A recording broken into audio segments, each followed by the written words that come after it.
You are sitting in a gray, utterly forgettable meeting. Or maybe you're lying in bed, staring up at a blank ceiling. Then, in a fraction of a second, our culture tends to prioritize constant physical action, labeling this internal drift as lazy, distracted, or a refusal to participate in the live your best life movement.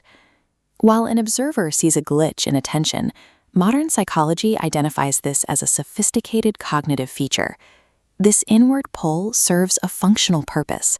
Understanding the mechanics behind it transforms what feels like a distraction into a specific, purpose-driven state of mind. To find the root of this habit, we have to look at the environment the brain is trying to navigate. The modern world is built for minds that thrive on constant action. It is loud, chaotic, and relentlessly stimulating. Psychologists use optimal arousal theory to map how we respond to these inputs.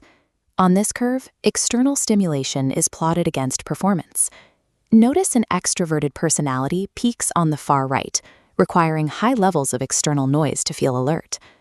Chronic daydreamers often possess a low stimulation preference. Because your internal world is already highly active, adding external noise quickly leads to sensory overload. You reach your peak performance near the zero line, requiring stillness to recharge. This inward movement allows the brain to regulate its energy levels, optimizing performance for a mind that is easily overwhelmed by external volume. Out here, the physical world is entirely unpredictable. Daily life is a series of uncontrollable variables, from loud strangers and sudden schedule changes to the draining requirement of small talk.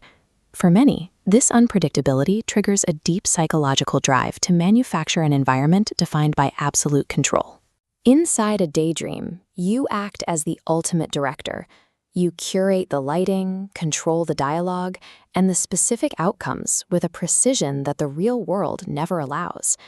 This curated internal architecture serves as a survival tool for highly sensitive or anxious individuals.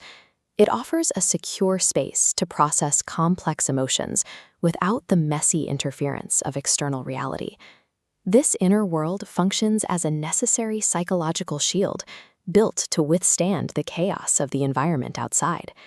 Even when you are staring blankly at the ceiling at 2 a.m., your brain is far from idle. Within this void, your mind is performing heavy cognitive lifting. It is actively connecting disparate dots, testing social scenarios, and running complex mental simulations without any external interruption. This simulation space often yields more structured solutions than a noisy, collaborative environment. It is why your best ideas arrive in the middle of a quiet thought spiral, rather than a crowded office.